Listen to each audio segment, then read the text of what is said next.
안녕하세요. 셀프스토리 아이언박스를 운영하고 있는 임성훈입니다. 오늘은 정말 많은 분들이 궁금해하실 어떤 분들이 왜 짐을 맡기는지에 대해서 설명을 해드리도록 하겠습니다. 화면 함께 보시죠. 많은 분들이 정말 궁금해하실 어떤 분들이 왜 짐을 맡기는지에 대해서 데이터를 보면 자세히 설명을 해드릴게요. 이건 제 아이언박스 이용 고객을 분석한 자료인데요. 화면 함께 보시면 아이언박스 이용 고객, 신규 고객 중에 1인 가구 가장 많습니다. 1인 가구 거의 50% 가까이 되는데, 원래 예전에는 1인 가구가 거의 한 7, 80%까지 됐거든요. 근데 최근에는 조금 1인 가구로 줄어들고 가정집은 많이 늘어났는데, 가장 큰 이유가 저희가 최근에 오픈한 지점 주변에 아파트라든가 주거 단지가 많아요.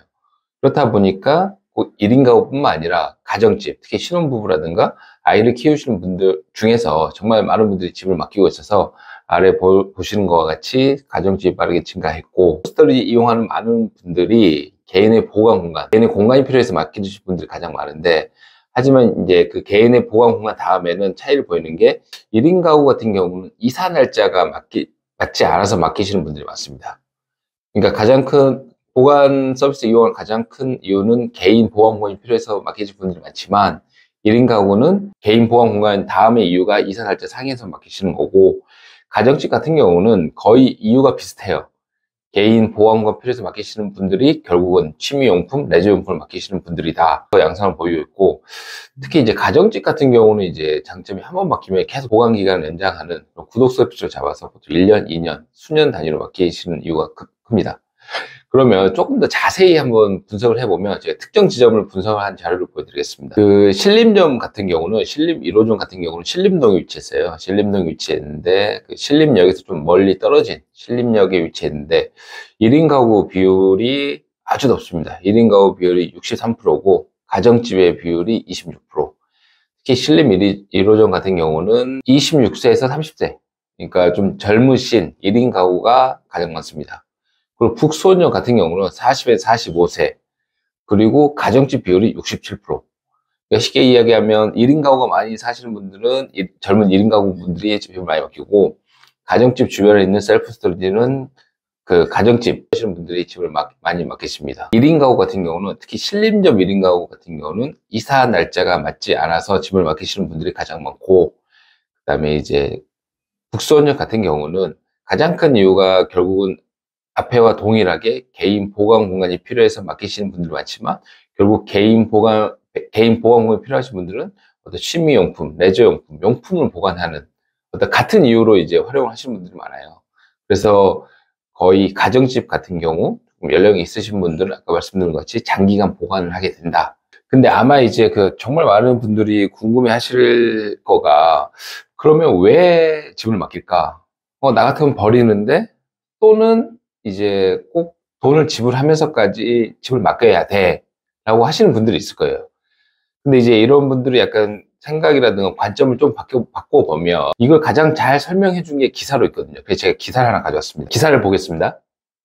2024년 3월 22일 날 기사인데, 기사를 보시면 제목이 되게 직설적이에요. 집을 늘 수 없다면 공간을 늘려라. 너무 명확합니다. 더 넓은 데로 이사 가는 게 사실은 지금 거의 힘들잖아요. 계속. 그 다음에 이제 정말 넓게 사는 분들이 몇 명이나 있을까요? 그렇게 많지 않을 것 같은데요. 그러다 보면 이제 집을 더 늘려야 되는데 늘리기 힘들다 보니까 공간을 늘려야 되는데, 그럼 그 공간을 늘릴 때 어떻게 늘려야 되냐? 결국은 셀프 스토리 이용하게 되는 것 같아요. 그래서 여기 보시면 정말 잘 설명하고 있는 게, 예전에는 창고를 이용하는 분들이 많지 않았지만 지금은 이용하는 고객이 많아지고 있다. 셀프 스토리 산업은 미국, 일본, 영국 등에서는 이미 큰 시장이 확산되어 있다. 레저 스포츠가 발달한 국가에서는 대형 물품도 보관해주는 서비스가 있고, 현재 2026년까지 무려 90종까지 성장할 것으로 예상하고 있다고 합니다. 국내에서도 지금 엄청나게 빠르게 지금 성장하고 있는 그런 형태고, 그러면 이제 가장 궁금해 하신 게, 그럼 왜 셀프 스토리지가 성장을 할까? 쉽게 하면 사람들이 계속 짐을 산다는 거죠. 물건을 산다는 거지. 계속 물건을 산다는 거고. 계속 물건을 사는데 집이 좁아서 놓을 데가 없다 보니까 결국은 이게 이제 보관 공간이 필요하게 되는 거고, 90% 이상이 한 달 이용 후 다시 연장한다고 하니 그 인기를 실감할 수 있다. 이용 연령층도 20, 30대로 젊으신 편이다. 저도 사실 최근에 그 굿즈 같은 거 샀고, 짱구를 좋아해서 짱구 좀 큰 짱구 같은 거 샀는데 그걸 집에 배치해 두기도 하고, 물건 대부분 많이 사고, 그 다음에 이런 걸 놓을 데가 없으니까 보관을 하고, 레저용품 하다 보니까 공간을 차지하게 되는, 그렇게 되는 것 같아요. 그 다음 또 하나를 말씀드리자면, 짐은 많고, 짐은 좋고, 셀프 스토리가 뜨는 이유. 셀프 스토리지라는 거는 개인이나 사업자가 사용료를 지불하고 물건을 보관해 둘 수 있는 보관 편의 서비스. 셀프 스토리지가 왜 뜨냐? 궁극적으로 1인 가구가 빠르게 증가하고 있고, 집값은 상승하고, 주거 문화가 계속 변화하고 있는데, 이 보관해야 되는 공간이 적기 때문에 지금 셀프 스토리지 산업이 엄청나게 빠르게 성장하고 있습니다. 그럼 지금 사실 가장 중요한 거는 이 제목이 거의 모든 걸 말하고 있는 것 같아요. 많은 분들이 왜 짐을 맡기냐, 어떤 걸 짐을 맡기냐라고 제일 궁금해 하시는데, 사실 관점을 좀 바꿔야 되는 것 같아요. 사실 사람들이 어떤 특정한 짐을 맡기기보다는 궁극적으로는 집을 늘릴 수 없다면 공간을 늘려라고 같이, 사람들의 어떤 특정한 짐을 맡기기 위해 셀프 스토리를 이용하기보다는 자기만의 보관 공간이 필요하기 때문에 셀프 스토리를 이용하는 겁니다. 가장 처음에는 어떤 레저용품 또는 어떤 굿즈 또는 아이들 뭐 상품이라든가 상장, 그 다음에 이제 아이들 그 앨범 같은 걸 많이 맡기는데, 이렇게 자기만의 공간이 한번 생기게 된다라고 하면 계속 거기에 짐을 넣게 되는 것 같아요. 실제로 저도 그렇게 이용하고 다른 분들도 그렇게 이용하고, 실제로 처음에는 어떤 특정한 짐을 맡기려고 보관 공간을 임차해서 셀프 스토리를 이용하지만, 궁극적으로는 자기만의 공간이 생기게 되면 특정한 짐을 맡기기 위해서라기보다는 개인의 보관 공간을 활용하고 있고, 풋백이라든가 뭐 자전거 또는 집에 가져가면 욕먹는 약간 자기만의 어떤 숨기고 싶은, 감추고 싶은 그런 물품 정말 많이 보관을 하고 있습니다. 그 1인 가구 같은 경우는 계절 용품 또는 옷을 맡기고, 실제로 주말에 와서 이렇게 옷을 바꿔가는 분들도 많이 있고, 집에다도 되게 큰 장식품이라든가 이런 거 되게 많이 바꿔 가세요. 이런 식으로 자기만의 보관 공간을 가지는 형태로 지금 발전을 하고 있고, 그 다음에 실제로 아주 좋은 예가 있는데, 제가 예전에 그 표영원 TV, 그러니까 표영원 대표님이랑 같이 촬영을 했는데, 그때 되게 많이 놀랬던 게 뭐였냐면, 촬영을 하러 갔는데, 촬영을 한창 하고 있는데, 안에서 어떤 뭐 부스럭부스럭 소리가 나는 거예요. 들어가 보니까, 실제로 이분이 짐을 보관하고 있었거든요. 정말 이렇게 안에 있어 제가 이제 가서 잠깐 양해를 구하고 촬영을 했죠. 근데 여기 보시면 아시겠지만, 이분이 특정한 짐을 맡기려고 이 셀프 스토리를 이용한 게 아닙니다. 그 보관 공간이 부족해서, 보관 공간이 필요해서 맡기시는 거고, 짐을 보시면 아시겠지만 실제로 그 사업자분들 같은 경우는 다 개인 창고가 필요해요. 무조건 SNS로 물건을 판매하시는 분들 보시면 그 개인의 보관 공간이 필요하거든요.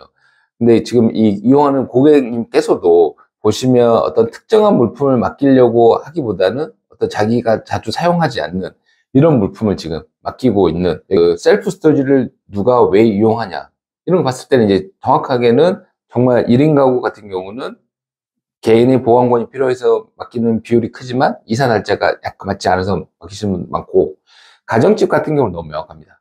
개인 보관이 필요하면서 취미용품, 레저용품을 맡기시려고 하는 거고, 처음에는 어떤 특정한 물품을 맡기려고 보관 창고를 임대를 하지만 궁극적으로는 집을 늘릴 수 없으니까 개인의 보관 공간이 필요한 곳을 가지게 되고, 이런 개인의 보관 공간이 있다라는 것으로 인해서 계속 어떤 특정한 짐을 넣고 계절용품을 넣었다 뺐다 이런 식으로 이용하고 있습니다. 그리고 또 하나는 아까 말씀드린 것 같이 자기만 어떤 비밀스러운 공간, 뭐 예를 들어 뭐 최근에는 연예인 굿즈 같은 거, 뭐 만화책 같은 것도 많이 맡기시고요. 그다음 장비 같은 거 많이 맡기시고 계시고, 그다음에 제가 자신 있게 말씀드릴 수 있는 건 새로운 지점 열 때마다 엄청나게 빠르게 차고 있어요. 저도 사실 놀랄 만큼 엄청나게 빨리 차고 있어서, 이만큼 정말 주거 환경이 열악하고 개인 보안 공간이 필요한 분들이 많구나라는 걸 많이 느끼는데, 앞으로 저는 가면 갈수록 점점 더 빠르게 이 산업이 성장하고 있고, 자기의 보관 공간을 필요로 하시는 분들이 점점 많아질 거라고 생각하고 있습니다. 그리고 이제 마지막으로 한 가지만 말씀드리자면, 이 앞 영상에서 제가 일본을 갔다 왔다고 했잖아요. 제가 실제로 일본에 사는 친구랑 되게 친한 친구가 있어가지고 그 친구랑 이제 만나서 이야기를 했고, 그 친구가 저한테 했던 이야기 중에 하나가 뭐냐면, 자기도 실제 셀프 스토리를 이용하고 있다, 일본 사람들 정말 많이 이용한다 라고 했을 때 왜 이용하냐라고 했는데, 집이 좋아서 이용한다. 왜냐면 이 친구도 저랑 나이가 거의 비슷한데 결혼하고 아이가 있는데 집이 좋기 때문에 셀프 스토리지를 이용해서 집을 넓게 쓰고 있고, 일본 사람들이 정말 많이 사용하고 있다. 이렇게 말씀을 해줬습니다. 한국은 더 많은 분들이 셀프 스토리 이용할 거라고 생각하고 있습니다. 아직은 셀프 스토리 잘 모르시는 분들 많은데, 이번 영상을 통해서 조금이나마 이해를 하시면 좋겠습니다. 다음에 더 유익한 영상으로 뵙겠습니다. 감사합니다.